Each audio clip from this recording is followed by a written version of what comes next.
Good afternoon, everyone. Welcome to our final webinar for 2022 in the Southern New South Wales Drought Resilience Adoption and Innovation Hub Expanded Horizons series. This is brought to you by Charles Sturt University and supported by the Australian Government's Future Drought Fund.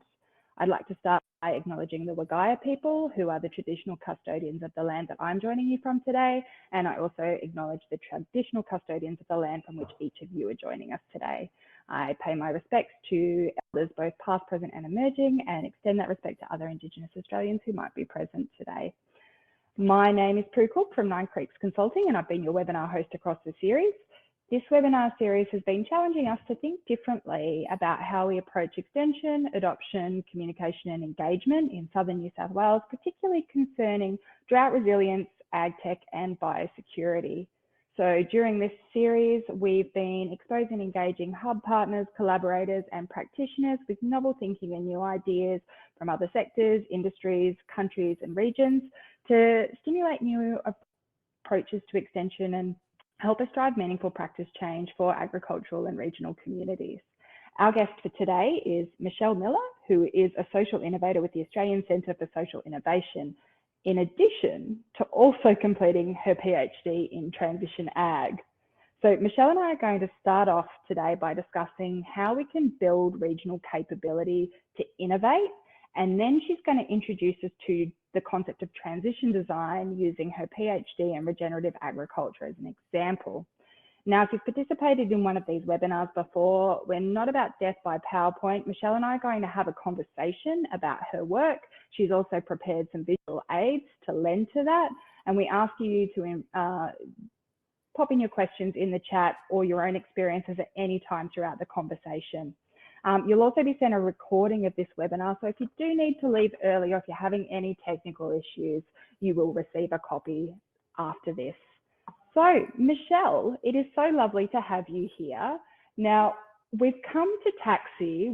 Back in our July webinar with Joe Eady, we spoke about co-design, and for people who are familiar with this webinar, at the end of each of them, our guest gets a little bit of a show and tell where they talk about books, organisations, resources that have been useful to them in their practice. And taxi was mentioned by Joe Eady as an organisation that had been really important to her in learning about co-design. And people on that webinar were like, oh, it'd be great to talk to someone from taxi. So we've reached out to you, and in talking to you, you know, there was a number of conversations about taxi work, and then you're like, oh, I'm also doing my PhD in transition ag. So tell us a little bit about both your role in taxi and your PhD. Thanks, Prue. You can hear me okay and all that? Awesome. So as you said, I am a senior social innovator at the Australian Centre for Social Innovation, and our work is primarily in the social sector, supporting people to, we say, live their best lives. And what that means is a lot of times in how they are supported and how we as a society support one another. How do those systems and programs and supports that are in place work to help them live their best lives?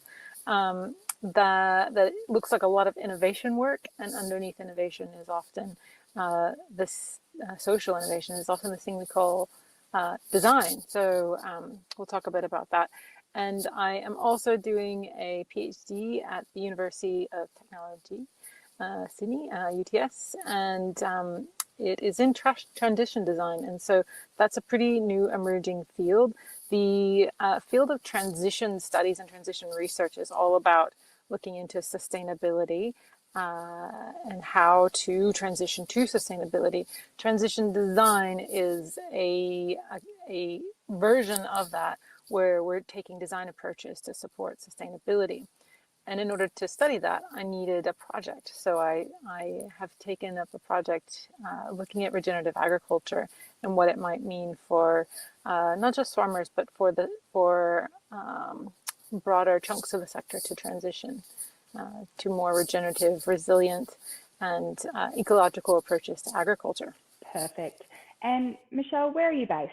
What's your connection with rural Australia and agriculture? So, okay, I want to acknowledge that I'm in the lands of the Wurundjeri people. I'm waiting for a plane parked in the Newcastle parking lot. But I normally join you from Wanarua country, land of the Gringai people. And so that's out in Hunter Valley. I live there with my partner, Scott. And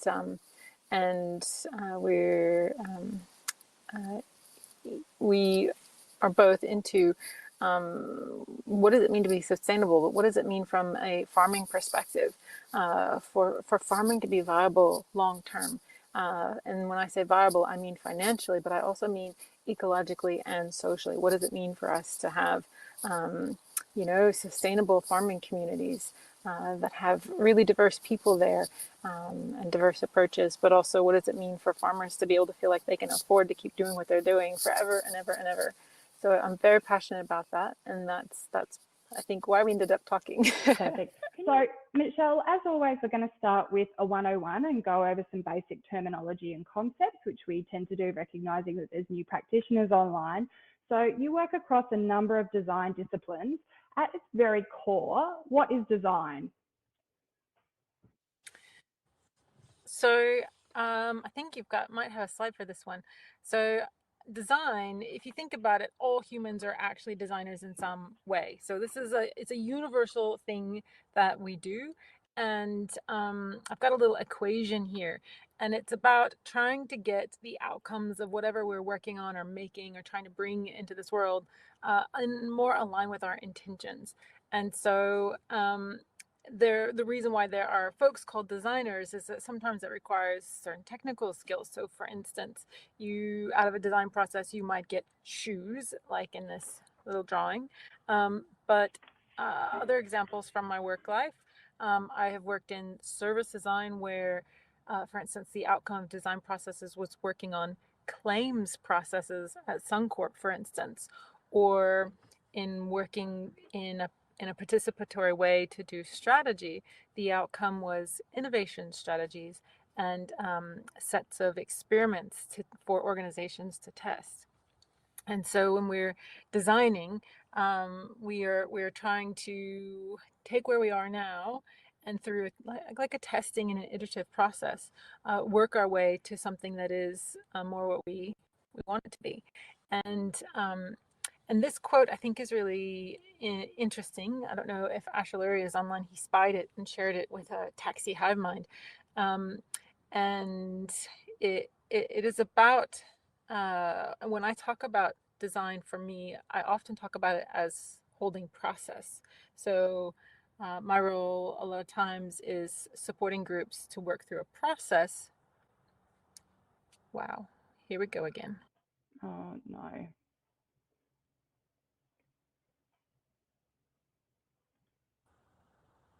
I'm just going.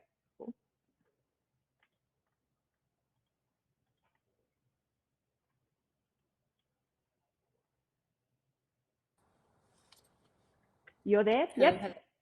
Yep. Okay.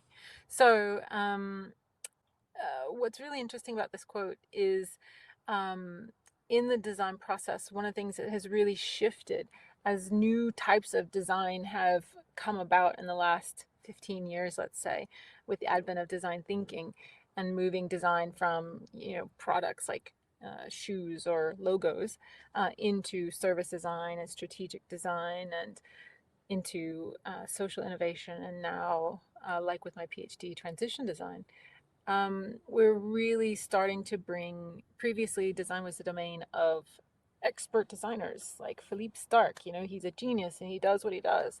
Now we're bringing design together with the people who are actually meant to be benefiting from, and I've gotten here the customer/beneficiary, and those folks now being a part of the design process. So something that used to be a very closed and secret process is now a very open and participatory process.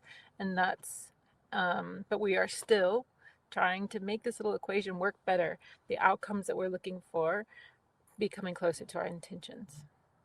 Perfect. And what are the types of design that you think it's most important for those of us who support farmers and regional communities to be across?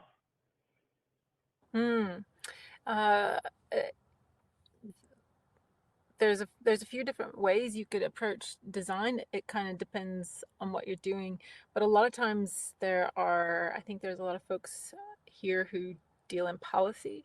What does it mean to co-develop policy together with farmers? What does it mean to, if you're looking at experiments to test the adoption of things, what does it mean to co-develop not only, you know, how that experiment might be run with a farmer, but also to go backwards to even co-design or I want to say co-develop right now, to co-develop even that policy agenda and research agenda together with farmers, go all the way back in the process, and then work on, well, how might these sets of experiments run, or how might this policy run, and then test it, develop a policy sandbox and test policy with farmers before making it real and live.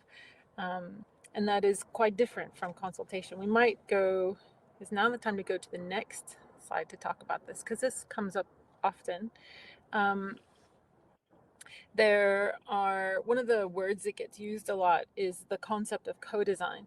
And for an organization like Taxi, what we mean by co-design is sometimes something quite different from the way that it's used.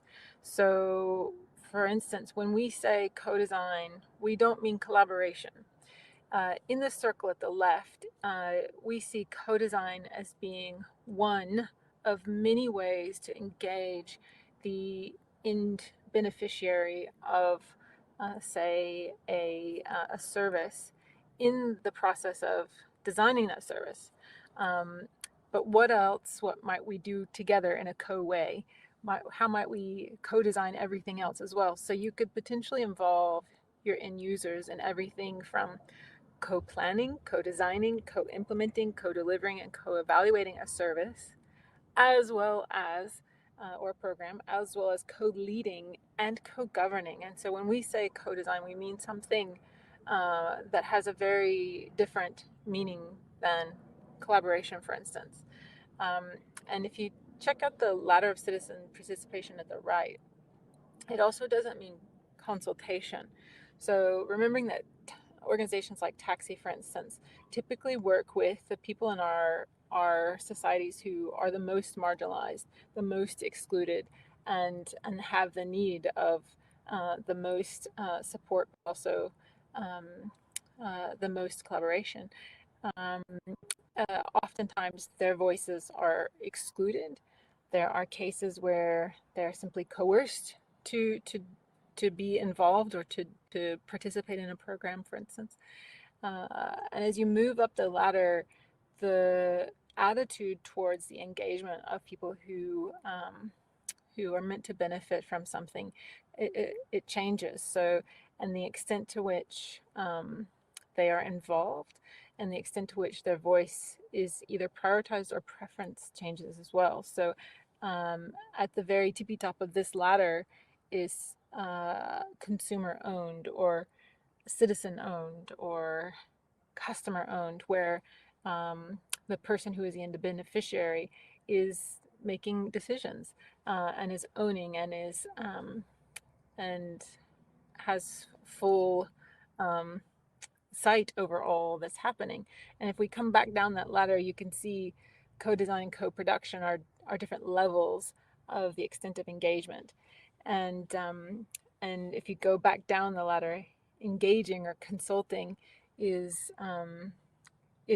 still a valid way to work with people, but it is not the same as co-design. And Okay. and I think what's important to stress is that there is a place and a time for consultation, for collaboration, and for co-design. Sometimes we use the term co-design, but what's actually happening is, say, maybe two departments are collaborating, or across silos, folks with similar levels of power are collaborating. But in co-design, what that means for an organization like Taxi is that there are very, very different levels of power involved. So for instance, if you've got farmers and policymakers, policymakers will hold a lot more power in this instance than farmers.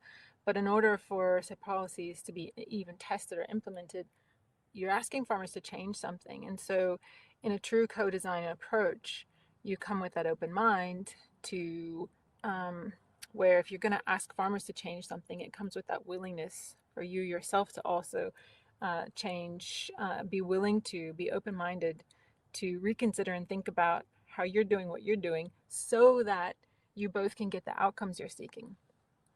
And Michelle, I think that's what, while we're still on our 101, a really nice reminder. In previous webinars, we've spoken about mindsets required for design, and that, you know, there's a difference between mindsets and skill sets, and addressing understanding power and those kind of things are a really important mindset shift that we need to be mindful of when looking at co-designing with agricultural and regional communities.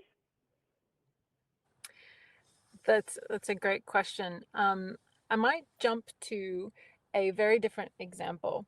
So from Taxi World, and compare that with an example in, you know, working with farmers. So Taxi has a lot of work in the mental health space, and one of the types of projects that we work on is supporting people who have experienced mental health issues to co-design together with the programs who are trying to, say, get a program up and running for intervening after suicide ideation has happened, or after, you know, after someone has potentially gone down that path. And the role of co-design there, if I'm a designer supporting that process, my responsibility is to support the people who have that mental health experience to participate in a process in a way that they are able to contribute well, to make decisions, and to walk alongside the program that is trying, you know, they're trying to get a program up and running, and all the people that are trying to make that happen. And so you might think of that for the people who are trying to run this program. They might see themselves as giving up their power in order for people with lived experience of mental health to participate. But that's not actually exactly what happens. It's more of a mutual power sharing, so that co-learning can happen, so that everybody can learn. If you think about it, you know, people who are setting up a program, the power that you hold there, as well as policymakers, if we go back to the farmer example, you're always going to have that power, but it's your ability to gently hold that and share that so that you can engage in mutual learning together.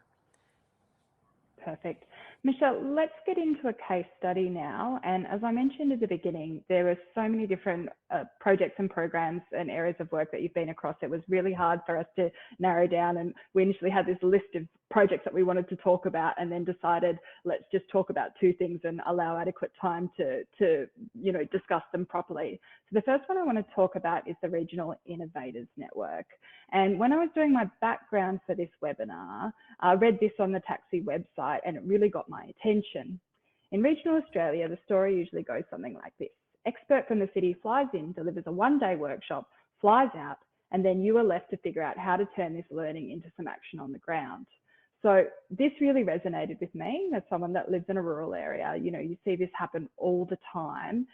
Tell us about the Regional Innovators Network project and what you were trying to achieve in terms of overcoming this issue with, you know, urban-based training, and what you did. Cool. It was a great project. It ran for a couple years and finished in about 2019. Where it came from, we had a couple different funders involved. So primarily Vincent Fairfax Family Foundation, VFFF, but also we worked with Dusseldorf Forum. Those two organizations were funding technically 4 different communities. So Lake Cardillago, Condoblin, Dubbo, and Burke in their community-led projects. And they had been working on those projects for quite some time. So in Burke, that was Marinuka. In Dubbo, that was the CAP group. In Condoblin and Lake Cardillago, that was Growing Lachlan. And so they had been working with them for quite some time. And the model that they had was that what they were funding the work of a collaborative group to take on different projects. and to help work on the change they wanted, the community wanted. And that was then sort of coordinated by a single local connector in those communities, with the exception of Marinuka, which was a different model. But those connectors were then tasked with holding a whole set of projects and trying to make innovation happen in their own communities. And And Michelle, and that is a really tricky gig. yeah, you mentioned the change that the community wanted. Was the change that the community wanted in some instances different from the change that people outside the community thought that they might want? Uh, sure, absolutely. So, if you were looking at a specific region, you might say, oh, well, we think that in your region you need this, not the other. But what's really important is that in these in these specific initiatives, the communities themselves, through a collaborative process, came up with their own goals and what they wanted to achieve. And so, our role was then, now that as you've started to establish these goals, and perhaps you even have some projects in mind, our goal is to help give process to those and capability to that work so that you can actually create that change. But if you had been a consultant that had come in, let's say if I were flown into Lachlanshire and had a did the research, looked around, looked at what looked at the apologies, you might be hearing the The plane. plane going overhead. Yep. If you a researcher might have come to very different conclusions about what's going to make a great future for that community than the community themselves. And so what's really important for long-term change, but also just in creating energy in community, is that communities form their own hopes for themselves. What's their identity? you know if if we were to come in and say, I don't know if this, like, if we were coming to like parks and say, hey, this Elvis thing, it's great and all, but is it, like, that's an identity of a place, and people are going to choose to invest in that identity of place. Long live Elvis, right? So it's not for other people to say. Okay, so you've got on the left-hand side of your slide here sort of the 4 key themes that you looked through establishing to drive this regional capability to innovate.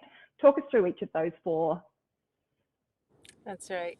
So in this model of supporting, we were bound and determined that it wasn't going to be the consultants coming in from the outside. And so with the connectors there in each community, they were working with a group of people.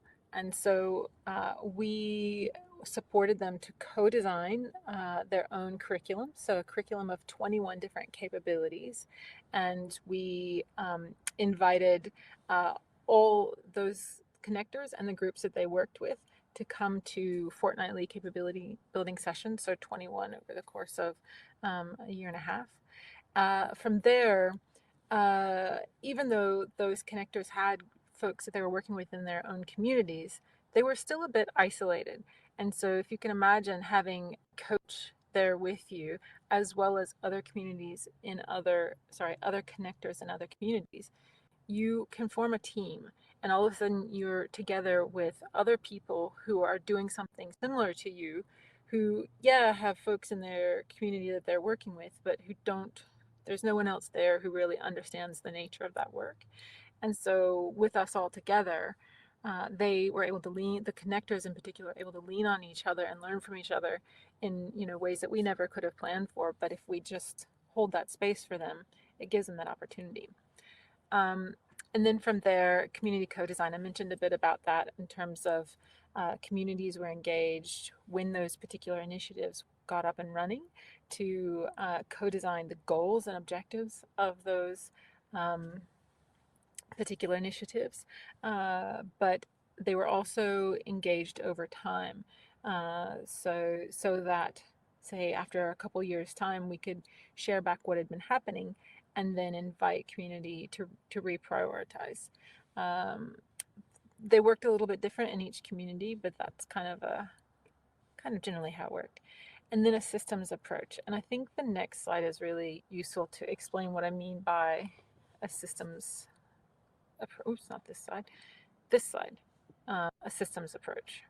So this slide shows 1, 2, 3, 4, 7 of, it features little videos, 7 of the specific mini projects or full-blown projects that were undertaken by the 2 different connectors in Lachlan Shire. But all of those dots represent a whole bunch of other projects that were undertaken as well. These are just happen to be the ones that were selected to be featured.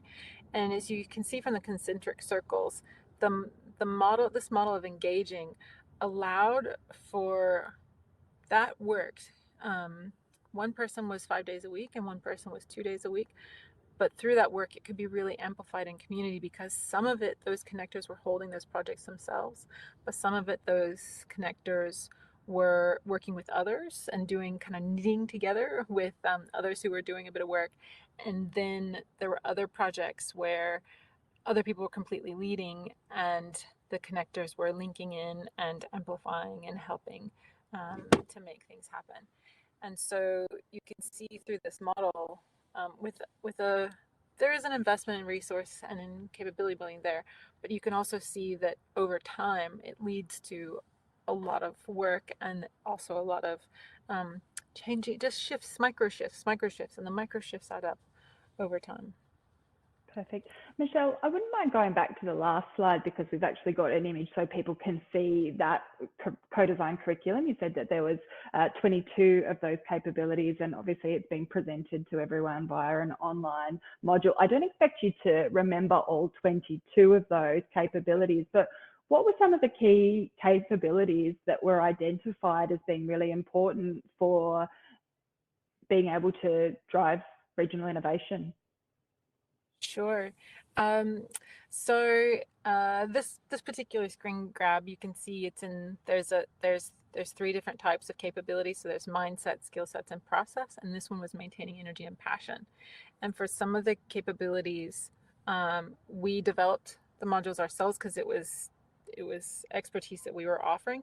But in this particular module, you have Shane from Lake Cargelago sharing what she does to maintain energy and passion. And then this video was then shared later with her permission at a youth drought summit. So it's that powerful of people. So part of the model was there are already skills in community, and those skills are then shared with other connectors. But to answer your question, which capabilities were really, really important? So of the ones that we brought, facilitating actually was a really important skill set. In that previous slide, I don't know if anyone picked up on it, but there was an example where Shane and Annette from Lake Cargelago were able to bring together all of the domestic and family violence providers because there were like, I don't know, 20. There was a whole bunch of them, but they all worked on different days and they all did a little bit something different and nobody was really sure what they did. And they brought them all together in a room and they facilitated a session to work through and help everybody understand what are they all actually working on and how might the community get the best benefit out of the resource that's being invested in all of those different providers. And so the facilitation skills were really important. If you dive more into some of the very specific innovation skill sets, one of the projects that we did, there was a, let's stick with Shane. So in Lake Cargelago, there was a SBAC class, which is a class to help students who are graduating soon prepare for the world of work. And she was trained in design research skills, and then she went out and did design research with not only students but also businesses to understand the difference in mindset between the students and the businesses they might be applying to, and to help then The next skill she then used was a prototyping approach to prototype different ways for the students to put together their resumes, maybe even video resumes, and then interview with the different employers. And so the work that she did together with the teacher of that class redesigned that class. But those skills she then took and later conducted on her own a research with people in her community who were in aged care. And she basically came away with about 7 different profiles of people in aged care, including some local Aboriginal people, and their stories of issues with the services and the supports that were available, but also the isolation, the disconnection from their family, the financial hardship.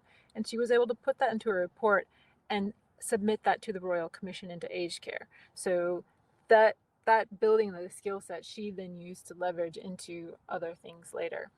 And so Michelle, was that intel that she was able to gather, was that something that you think someone outside of the region would have been able to get that richness?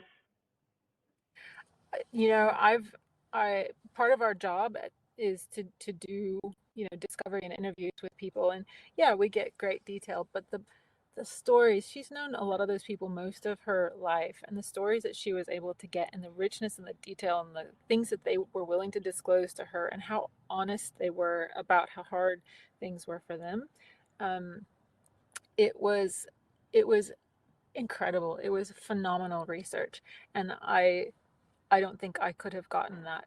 I don't know them. I don't know their stories. I don't know the significance of each of these moments and each of these changes in the community and what it then meant for them. But she was able to draw that out. So it was an incredibly powerful way to work. Perfect. Michelle, something that really stood out for me in our preparation for this webinar was that you mentioned that it's not just critical to design the service or the output or what happens, but that you also need to co-design the process of getting there. And so that's something that I've spent a bit of time thinking about. Can you talk us about how you co-design process using the Regional Innovators Network as an example? Sure.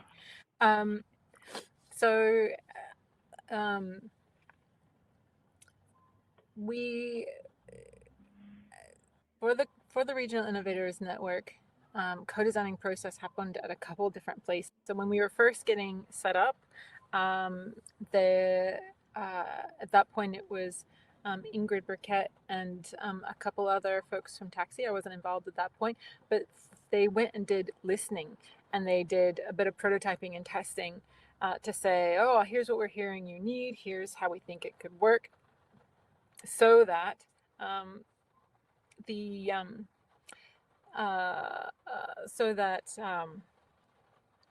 when we were then proposing back to both the funders as well as the communities, here's how we think this model could work, it had been done we also then workshopped it. So we brought it back together, and we particularly workshopped and co-designed the specific capabilities, as I mentioned earlier. So they chose the capabilities that we were going to be engaging with. And then as we got into the model and worked through it, we then co-designed with them how we might tweak it so that it can continue to work for them better. Perfect. And we've just had a comment from Libby just around the aged care research that you mentioned, is that data was not available otherwise, and it's one of the challenges for an isolated community that the way statistics are collected actually are misleading about service delivery and outcomes in those areas. Absolutely. So by being able to put power into the community's hands to actually be able to collect that information and tell those stories is really, really powerful. Really powerful, absolutely. Now, Michelle, moving along, let's shift tack now, and a bit of a mixed bag discussion this afternoon with a couple of different topics. Let's talk about your PhD now, and that's exploring what transition design looks like in practice when supporting farmers to change as a regenerative system, is the example that you're exploring in your PhD. So transition design was a pretty new concept for me, and I'll quickly pop up a poll to see if anybody else knows anything about it as well too. But so you should see a poll pop up on your screen now so you can give me a bit of background as to what, if anything, you know about transition design. But let's dig a little bit deeper. And how did your PhD topic come about? There's a long story and the short story. The short story is that I had wanted to do a PhD in these areas of design that I've been working in.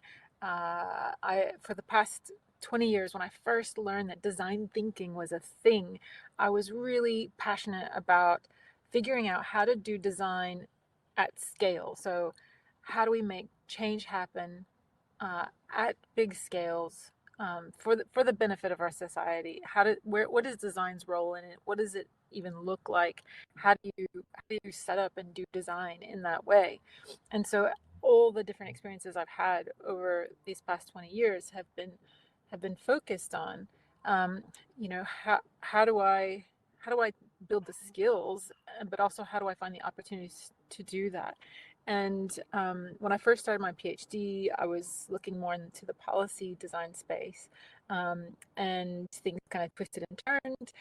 Supervisors changed, and I started looking at this concept of transition design because I have always been passionate about sustainability, and it was an opportunity for me to learn about sustainability and work in sustainability that I've not had in my career to date.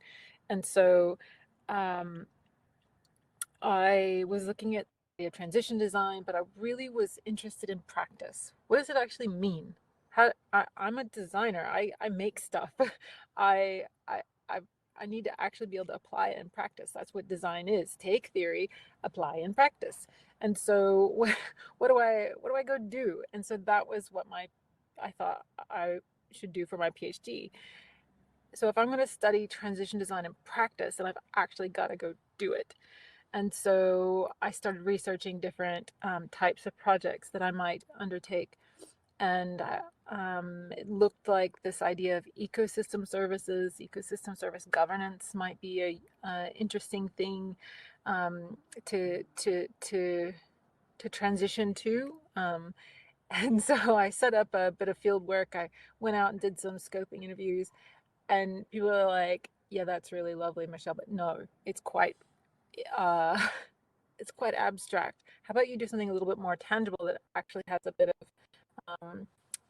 momentum behind it, and understand and look at what it takes for farmers to actually do something new that will have an impact on sustainability."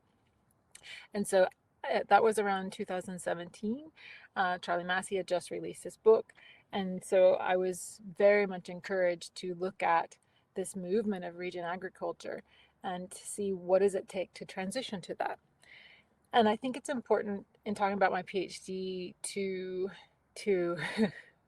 be very clear that I'm not attached to regen ag per se. What I'm attached to is that our agriculture is financially and ecologically sustainable. So that's what's important to me.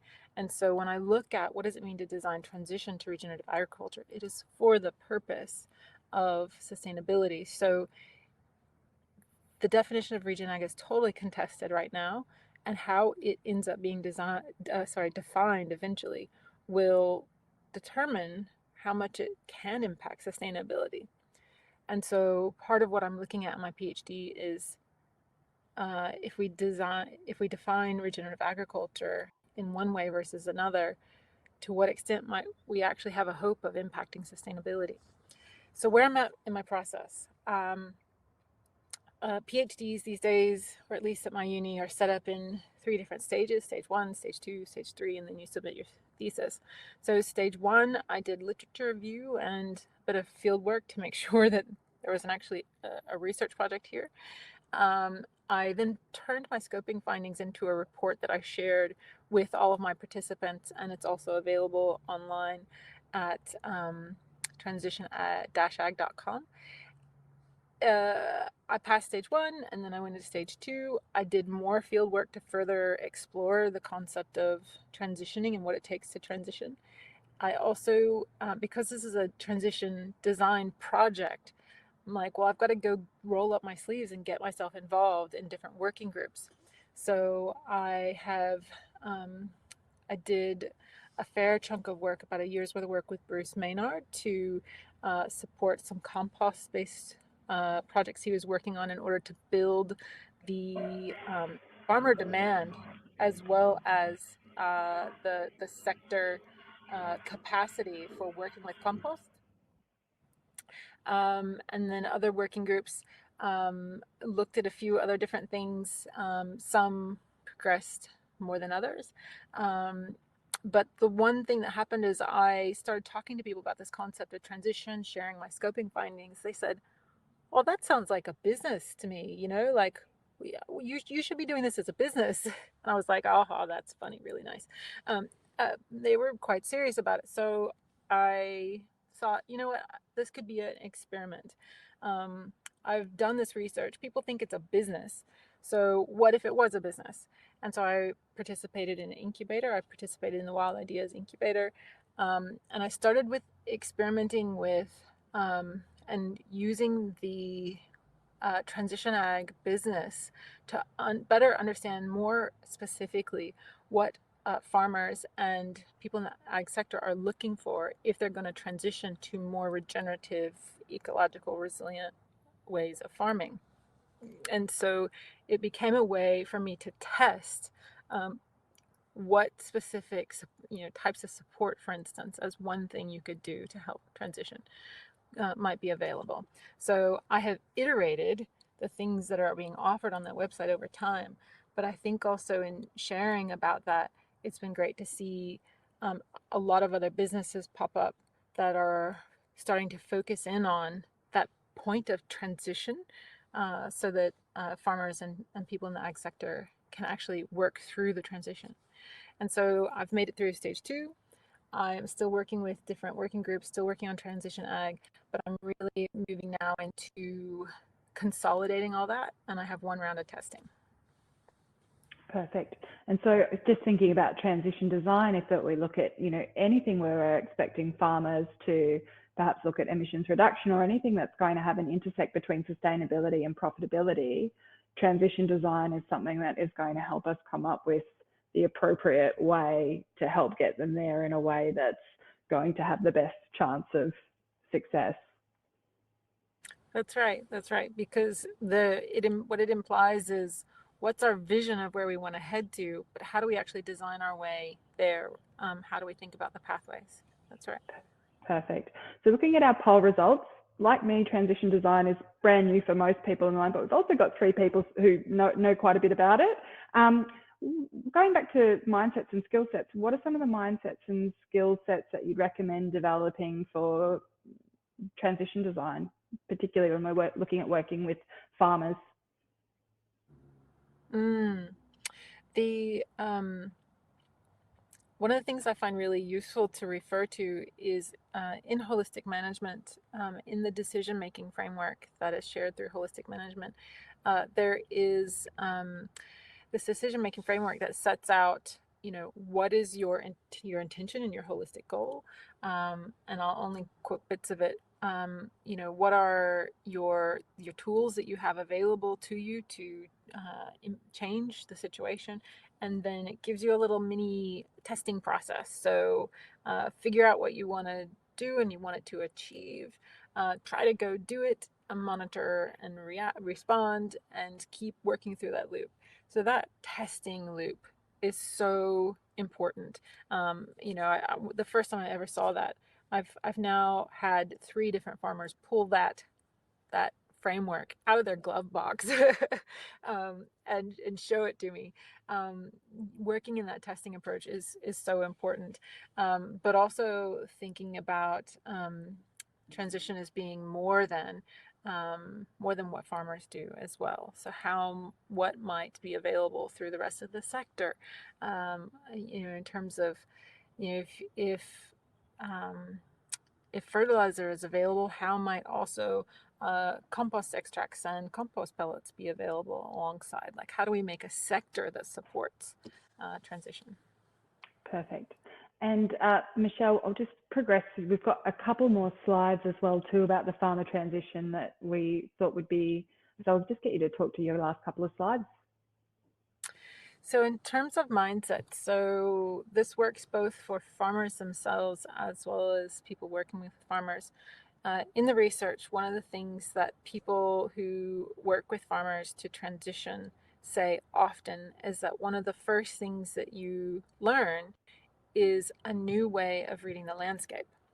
And so I was talking about experimenting earlier, but before that even is just a new way of noticing and seeing and understanding what your landscape is telling you and looking at it in different ways. So, you know, I feel like you think I might be telling you to, how to suck eggs, but it's, it's, it makes sense when you think about it. Like, okay, so if I've been taught how to farm in one way and I now need to farm in another way, my mindset has to change, which a lot of folks talk about.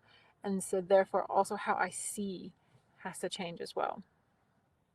All right, so another mindset of transitioning is as I mentioned, this change is not about just farmers. So when we're talking about trying to get to sustainability, one of the things that influences sustainability, if you compare it to this very mechanical, I know it's a mechanical analogy, but if you compare it to how a vehicle is put together.